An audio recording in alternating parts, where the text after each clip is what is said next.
خوش آمدید. آج ہم ایک ایسی سائنسی ٹیکنالوجی کی گہرائی میں اتر رہے ہیں جو نہ صرف سائنس فکشن جیسی لگتی ہے بلکہ حقیقت میں ہماری دنیا بدلنے کی اور شاید مستقبل میں ہمیں بھی بدلنے کی طاقت رکھتی ہے.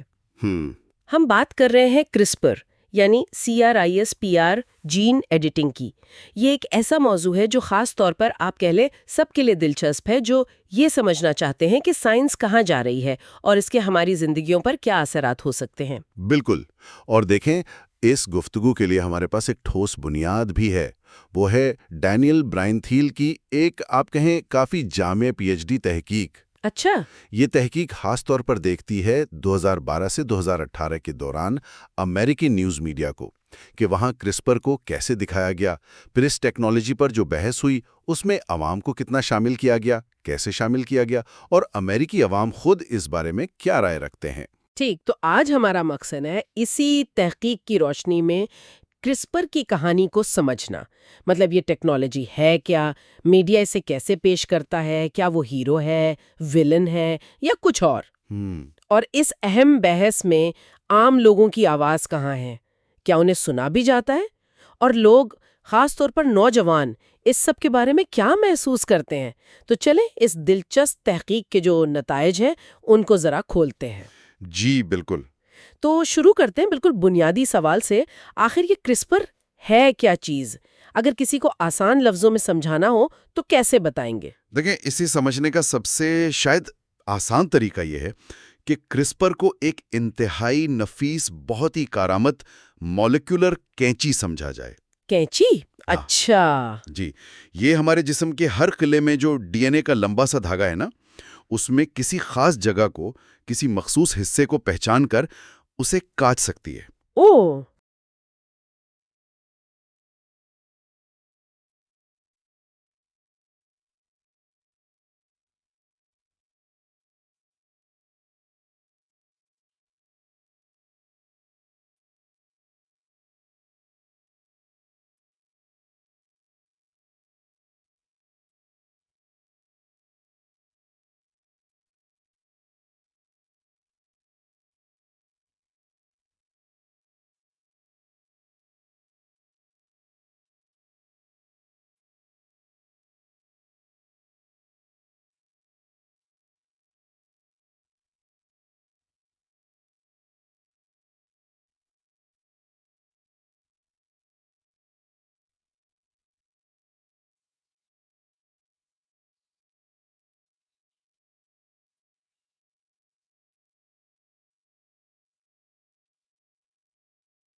کل بازار سے جو بریانی لی تھی وہ مطلب اتنی لذیذ تھی کہ میں نے سوچا آپ کو بھی بتا دوں، شاید آپ بھی ٹرائی کریں.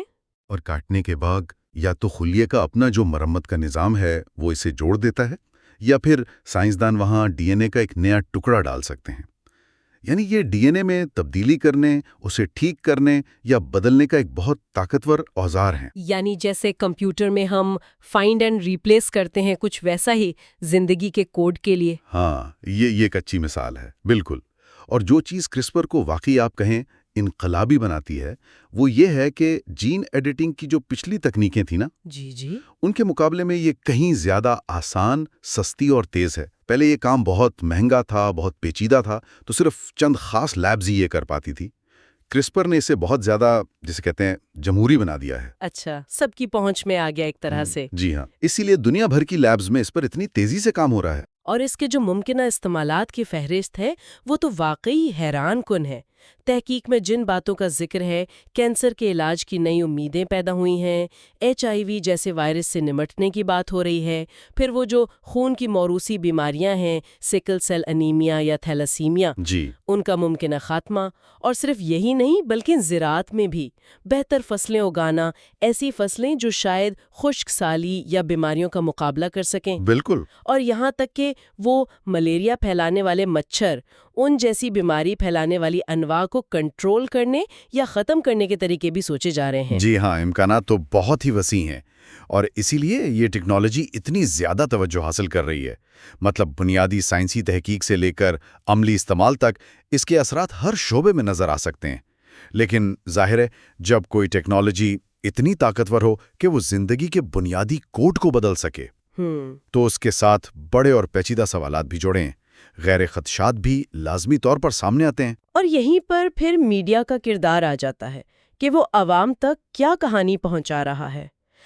تھیل کی تحقیق بتاتی ہے کہ امریکی میڈیا میں کرسپر کے بارے میں بنیادی طور پر 3 مختلف قسم کی کہانیاں یا آپ کہہ لیں بیانیے، نیریٹیوز گردش کر رہے ہیں۔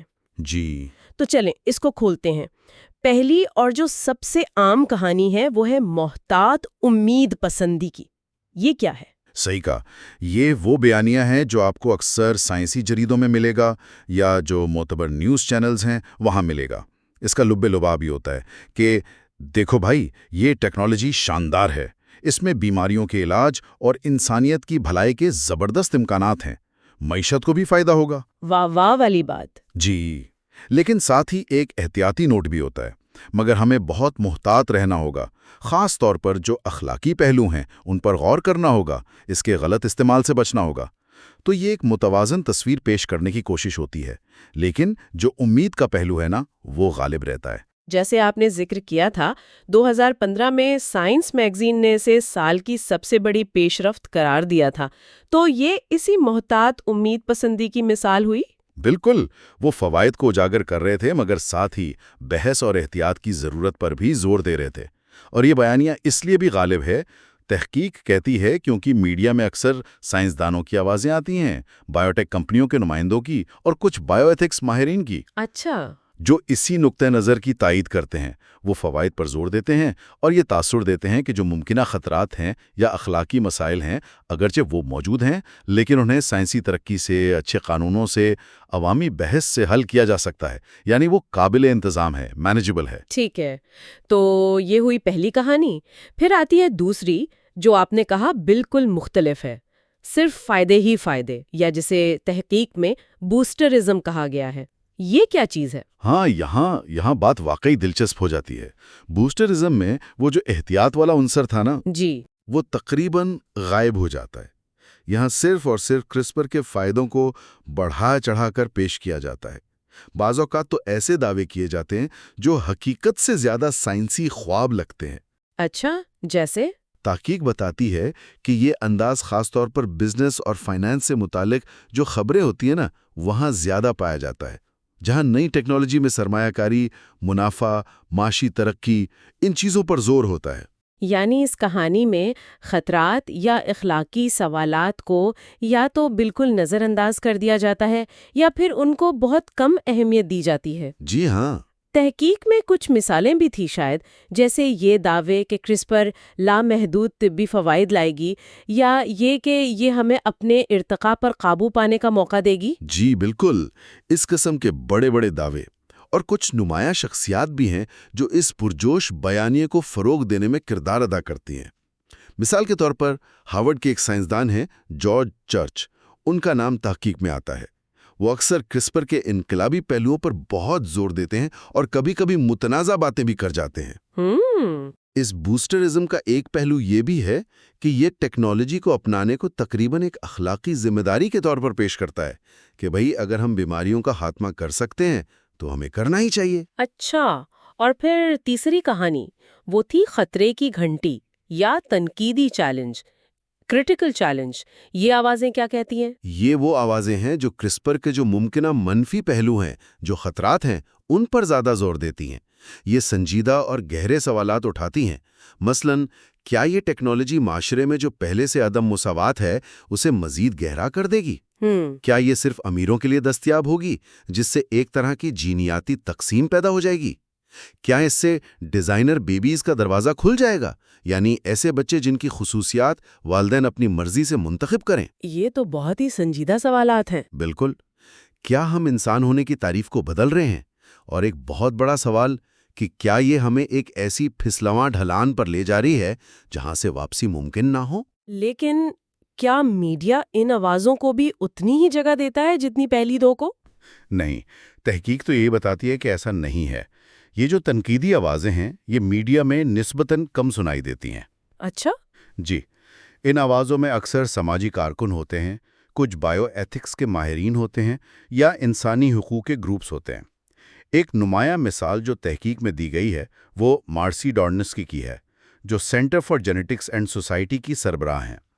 وہ مسلسل سماجی انصاف، مساوات اور انسانی وقار پر اس ٹیکنالوجی کے ممکنہ اثرات کے بارے میں خبردار کرتی رہتی ہیں۔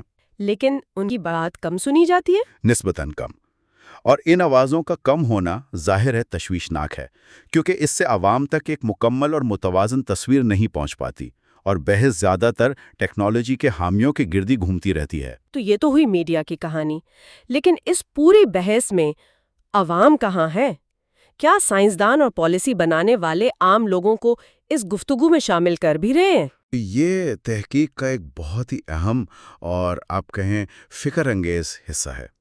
بظاہر تو عوامی شمولیت یعنی پبلک انگیجمنٹ کی باتیں بہت ہوتی ہیں۔ ہاں، سنتے تو ہیں۔ جی، سائنسدان بھی کہتے ہیں، پالیسی ساز بھی، حتیٰ کہ میڈیا بھی کہتا ہے کہ عوام کو اس بحث میں شامل ہونا چاہیے۔ لیکن تحقیق سے پتہ چلتا ہے کہ عملی طور پر عوام کی شمولیت بہت محدود ہے۔ اکثر تو وہ غیر حاضر ہی نظر آتے ہیں۔ یعنی صرف باتیں ہی باتیں، کام کم۔ کچھ ایسا ہی ہے۔ اور جب عوام کا ذکر ہوتا بھی ہے تو اکثر دو طریقوں سے ہوتا ہے۔ پہلا طریقہ جسے تحقیق ڈیفیسٹ ماڈل کہتی ہے۔ Deficits model? جی، یعنی یہ سمجھنا کہ عوام جاہل ہیں، وہ سائنس کو نہیں سمجھتے اور انہیں بس تعلیم دینے کی ضرورت ہے تاکہ وہ سائنسدانوں کی بات مان لیں۔ اس میں عوام کو بحث کا حصہ دار نہیں سمجھا جاتا، بلکہ ایک خالی برتن سمجھا جاتا ہے جسے معلومات سے بھرنا ہے۔ اچھا، مطلب عوام کو سکھانے کی ضرورت ہے، ان سے پوچھنے یا سیکھنے کی نہیں۔ بالکل، یہی نقطہ ہے۔ اور دوسرا طریقہ؟ دوسرا طریقہ کیا ہے؟ دوسرا طریقہ عوام کو ایک ایسی قوت سمجھنا ہے جسے مینیج کرنے یا قابو میں رکھنے کی ضرورت ہے۔ یعنی یہ فکر کہ کہیں عوام ٹیکنالوجی کی مخالفت نہ شروع کر دیں جس سے سائنسی ترقی روک جائے یا معاشی فوائد میں کمی آ جائے۔ تو اس لیے ان کی رائے کو اس طرح سے ڈھالنے کی کوشش کی جاتی ہے کہ وہ ٹیکنالوجی کو قبول کر لیں۔ تحقیق میں جی ایم او فصلوں کی مثال بھی دی گئی تھی، اس کا کیا تعلق ہے کرسپر سے؟ جی ہاں، بہت گہرا تعلق ہے۔ دیکھیں، جی ایم او پر ماضی میں جو شدید عوامی بحث ہوئی تھی، مخالفت ہوئی تھی، ہاں، وہ تو کافی ہنگامہ ہوا تھا۔ جی، اس سے سبق سیکھتے ہوئے اب جو کمپنیاں کرسپر کو زراعت میں استعمال کر رہی ہیں، جیسے ڈوپونٹ پائنیئر کا ذکر ہے تحقیق میں، وہ اب زیادہ محتاط ہیں۔ وہ عوامی خدشات کو پہلے سے بھانپ کر انہیں دور کرنے اور عوام کو قائل کرنے پر زیادہ زور دے رہی ہیں تاکہ جی ایم او والی صورتحال دوبارہ پیدا نہ ہو۔ لیکن سوال تو وہیں رہتا ہے۔ بالکل، سوال یہ پیدا ہوتا ہے کہ کیا یہ حقیقی عوامی شمولیت ہے یا صرف بہتر تعلقات عامہ پبلک ریلیشنز کی ایک حکمت عملی؟ کیا عوام کو فیصلہ سازی کے عمل میں واقعی شارک کیا جا رہا ہے یا صرف ٹیکنالوجی کو بیچنے کی کوشش ہو رہی ہے؟ اور تحقیق میں باؤنڈری ورک کا بھی ذکر تھا، اس کا کیا مطلب ہے؟ یہ ایک اور دلچسپ تصور ہے۔ باؤنڈری ورک کا مطلب یہ ہے کہ ماہرین یعنی سائنسدان، ڈاکٹرز، ایتھکس کمیٹیاں وغیرہ اکثر جان بوجھ کر تکنیکی اور اخلاقی معاملات کے درمیان ایک لکیر کھینچ دیتے ہیں۔ اچھا، کیسے؟ وہ کہتے ہیں کہ دیکھیں، یہ خالص تکنیکی معاملہ ہے، یہ صرف ماہرین سمجھ سکتے ہیں، اور یہ اخلاقی یا سماجی پہلو ہے، اس پر بات ہو سکتی ہے۔ اس طرح وہ بحث کے جو اہم حصے ہیں نا، انہیں اپنے دائرے اختیار میں لگتے ہیں اور عوام کو یا دوسرے غیر ماہرین کو پیچیدہ تکنیکی یا بنیادی اخلاقی فیصلوں سے ایک طرح سے دور رکھتے ہیں۔ یعنی یہ طاقت اور اختیار برقرار رکھنے کا ایک طریقہ ہوا۔ جی بالکل، ایک طرح سے۔ یہ تو کافی پیچیدہ صورتحال لگ رہی ہے۔ اور پھر 2018 میں وہ ہی جیانگکوئی والا کیس سامنے آ گیا جس نے سب کو ہلا کر رکھ دیا۔ وہ چینی سائنسدان جس نے دنیا کو بتایا کہ اس نے کرسپر استعمال کر کے جینیاتی طور پر تبدیل شدہ بچیوں کرسپر بیبیز کی پیدائش ممکن بنائی ہے۔ اس واقعے نے عوامی بحث کو کیسے متاثر کیا؟ اس واقعے نے تو ایک طوفان برپا کر دیا۔ عالمی سائنسی برادری نے فوری اور شدید رد عمل ظاہر کیا۔ ہی جیانگکوئی کو ایک روگ سائنٹسٹ قرار دیا گیا، اس کے کام کو غیر اخلاقی کہا گیا، خطرناک کہا گیا، اور اسے سائنسی برادری سے تقریباً بے دخل ہی کر دیا گیا۔ یہ رد عمل اپنی جگہ سمجھ میں آتا ہے، کیونکہ اس نے بین الاقوامی طور پر جو متفقہ سائنسی اور اخلاقی رہنما اصول تھے ان کو توڑا تھا۔ ٹھیک ہے، لیکن تحقیق اس رد عمل کے بارے میں کیا کہتی ہے؟ کیا یہ کافی تھا؟ تحقیق یہ نشاندہی کرتی ہے کہ اگرچہ یہ رد عمل ضروری تھا، لیکن اس نے ساری بحث کو ایک فرد واحد کی غلطیوں اور اس کی غیر ذمہ داری پر مرکوز کر دیا۔ اچھا، جی، ہی جیانگکوئی کو ولن بنا کر پیش کرنے سے توجہ بڑے نظامی مسائل سے ہٹ گئی۔ مثلاً یہ سوال کہ کیا موجودہ نگرانی کے نظام کافی ہیں، ایسی طاقتور ٹیکنالوجی کی عالمی گورننس کیسی ہونی چاہیے، اور سب سے اہم، عوام کو اس طرح کے فیصلوں میں بامانی طور پر کیسے شامل کیا جائے۔ یعنی ایک آدمی کو قربانی کا بکرا بنا کر بڑے سوالات سے بچا گیا۔ آپ کہہ سکتے ہیں۔ تحقیق کا نقطہ یہ ہے کہ ہی جیانگکوئی کیس کو ایک انفرادی ناکامی قرار دے کر سائنسی برادری نے ایک طرح سے خود کو بری و ذمہ سمجھ لیا اور ان گہرے مشکل سوالات سے گریز کیا جو یہ واقعہ اٹھاتا ہے۔ اس نے عوامی شمولیت کے بجائے ماہرین کے کنٹرول کو شاید مزید مضبوط ہی کیا۔ تو اگر عوام کو بحث میں مؤثر طریقے سے شامل نہیں کیا جا رہا، تو پھر ہمیں کیسے پتہ چلے گا کہ وہ اصل میں سوچتے کیا ہیں؟ کیا تھیل کی تحقیق امریکی عوام کی رائے کے بارے میں کچھ بتاتی ہے؟ جی بالکل۔ تحقیق کا جو تیسرا باب ہے وہ اسی پر مرکوز ہے، اور یہ بہت دلچسپ نتائج پیش کرتا ہے۔ سروے کے اعداد و شمار کا تجزیہ یہ ظاہر کرتا ہے کہ امریکی عوام کی جو رائے ہے نا کرسپر کے بارے میں، وہ کافی ملی جلی ہے، غیر واضح ہے اور ایک حد تک متذبذب ہے۔ متذبذب یعنی کوئی واضح فیصلہ نہیں؟ جی، ایسا نہیں ہے کہ وہ مکمل طور پر اس کے حق میں ہیں یا مکمل طور پر خلاف، بیچ میں ہیں۔ کیا کوئی خاص رجحانات نظر آتے ہیں؟ مطلب لوگ کس قسم کے استعمال کی حمایت کرتے ہیں اور کس کی نہیں؟ ایک واضح فرق جو بار بار سامنے آتا ہے وہ ہے علاج، ٹریٹمنٹ اور بڑھوتری، انہینسمنٹ کے درمیان۔ علاج اور بڑھوتری؟ جی، زیادہ تر لوگ جین ایڈیٹنگ کے استعمال کی حمایت کرتے ہیں اگر اس کا مقصد سنگین موروثی بیماریوں کا علاج کرنا ہو، جیسے سسٹک فائبروسس ہے یا ہنٹنگٹن کی بیماری ہے۔ ٹھیک ہے، لیکن جب بات آتی ہے انسانی صلاحیتوں کو بڑھانے کی، مثلاً ذہانت کو بڑھانا، قد لمبا کرنا یا ایتھلیٹک صلاحیتوں میں اضافہ کرنا، تو حمایت نمایاں طور پر کم ہو جاتی ہے۔ اچھا، لوگ بیماری کے علاج کو تو قبول کرنے پر تیار نظر آتے ہیں، لیکن انسان کو ڈیزائن کرنے کے خیال سے زیادہ متفق نہیں ہیں۔ یہ فرق تو سمجھ میں آتا ہے۔ کیا تحقیق میں کوئی اور اہم عنصر سامنے آیا جو عوامی رائے پر اثر انداز ہوتا ہو؟ ہاں، اور یہ شاید تحقیق کا سب سے حیران کن اور اہم ترین نتیجہ ہے۔ صحت کے نظام پر اعتماد، trust in the health care system. صحت کے نظام پر اعتماد، اس کا کیا تعلق؟ بہت گہرا تعلق۔ تحقیق سے پتہ چلا کہ جو لوگ امریکہ کے صحت کے نظام پر زیادہ اعتماد رکھتے ہیں، وہ کرسپر تحقیق کی بھی زیادہ حمایت کرتے ہیں۔ واقعی؟ جی، یہ حمایت اس بات پر بھی ظاہر ہوتی ہے کہ کیا وہ تحقیق کے لیے اپنے حیاتیاتی نمونے، بائیو اسپیسیمن جیسے خون یا ٹیشو کے نمونے دینے پر رضامند ہیں، اور کیا وہ سمجھتے ہیں کہ اس تحقیق پر ٹیکس دہندگانوں کا پیسہ خرچ ہونا چاہیے۔ یعنی صحت کے نظام پر بھروسہ باقی تمام چیزوں سے زیادہ اہم نکلا۔ تعلیم، آمدنی، سیاسی نظریات، ان سب سے زیادہ؟ تحقیق کے مطابق ہاں، یہ عنصر باقی تمام سماجی اور آبادیاتی عوامل یعنی ڈیموگرافک فیکٹرز سے زیادہ مضبوطی سے عوامی حمایت کے ساتھ جڑا ہوا تھا۔ یہ تو بہت ہی اہم بات ہے۔ جی، اس کا مطلب یہ ہے کہ لوگ اس ٹیکنالوجی کو صرف اس کی سائنسی صلاحیت کی بنیاد پر نہیں دیکھ رہے ہیں، بلکہ اس بات پر بھی غور کر رہے ہیں کہ جس نظام کے تحت یہ ٹیکنالوجی استعمال ہوگی، کیا وہ قابل اعتماد ہے، کیا وہ منصفانہ ہوگا، کیا وہ ان کے بہترین مفاد میں کام کرے گا۔ یہ اعتماد کی کمی یا زیادتی ان کے رویے پر گہرا اثر ڈال رہی ہے۔ یہ واقعی ایک اہم نکتہ ہے۔ کیا سروے میں کچھ اور دلچسپ باتیں بھی سامنے آئیں؟ ہاں، چند اور باتیں بھی قابل ذکر ہیں۔ مثلاً خواتین مردوں کے مقابلے میں مجموعی طور پر تھوڑی زیادہ محتاط یا کم حمایتی نظر آتی ہیں۔ اچھا۔ زیادہ تعلیم یافتہ لوگ تحقیق پر عوامی فنڈنگ کی زیادہ حمایت کرتے ہیں۔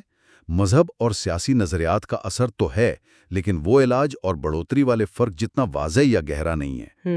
ایک اور دلچسپ تعلق یہ سامنے آیا کہ جو لوگ 23andMe یا Ancestry DNA جیسی کمپنیوں کو پسند کرتے ہیں، ہاں، وہ جو جینیٹک ٹیسٹنگ کرتی ہیں۔ جی وہی direct to consumer genetic testing والی کمپنیاں، جو لوگ انہیں پسند کرتے ہیں وہ کرسپر جیسی ٹیکنالوجیز کے بارے میں بھی زیادہ مثبت رویہ رکھتے ہیں، شاید اس لیے کہ وہ جینیاتی معلومات کے تصور سے زیادہ مانوس ہیں۔ یہ بھی دلچسپ ہے۔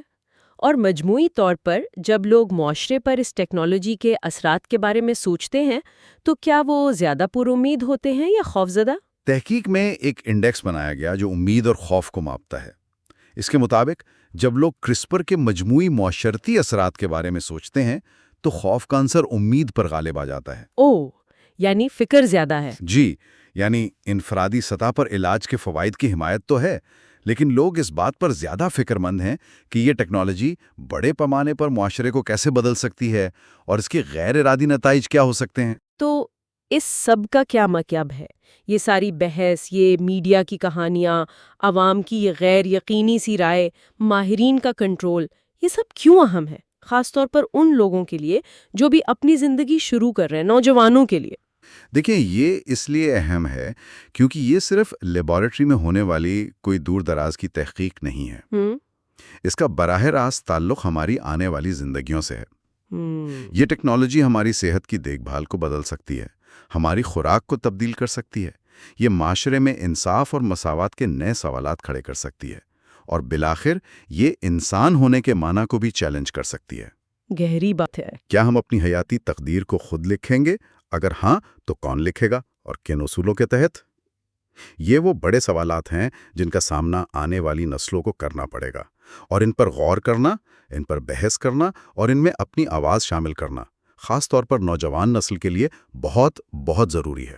آج کے اس تفصیلی جائزے میں ہم نے ڈینیل برائن تھیل کی تحقیق کی مدد سے کرسپر جین ایڈیٹنگ کے گرد گھومتی اس پیچیدہ کہانی کو سمجھنے کی کوشش کی۔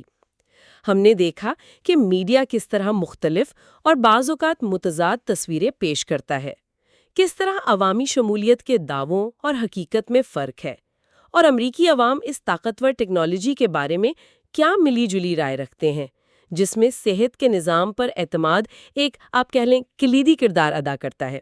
جی بالکل، اور آخر میں ایک سوال جو ہم سب خاص طور پر سننے والوں کے غور و فکر کے لیے چھوڑ جاتے ہیں، فرض کریں کہ ہم واقعی اس قابل ہو جاتے ہیں کہ سنگین موروثی بیماریوں کو جینیاتی سطح پر مکمل طور پر ختم کر سکیں، تو کیا ایسا کرنا ہماری اخلاقی ذمہ داری بن جائے گی، چاہے اس کے نتیجے میں انسانی جین پول یا انسانی فطرت میں ایسی تبدیلیاں آئیں جن کے طویل مدتی اثرات ہم شاید نہ جانتے ہوں؟ یہ تو بہت بڑا سوال ہے۔ اور اس سے جڑا ایک اور اہم سوال، نوجوان نسل جو اس ٹیکنالوجی کے اثرات کو سب سے زیادہ محسوس کرے گی، وہ ان اہم سائنسی اور اخلاقی بحثوں میں اپنی آواز کیسے مؤثر طریقے سے شامل کر سکتی ہے، اس مستقبل کی تشکیل میں اپنا کردار کیسے ادا کر سکتی ہے۔ سننے کا بہت شکریہ۔ اگلی بار ایک اور اہم موضوع پر گہری گفتگو کے ساتھ حاضر ہوں گی۔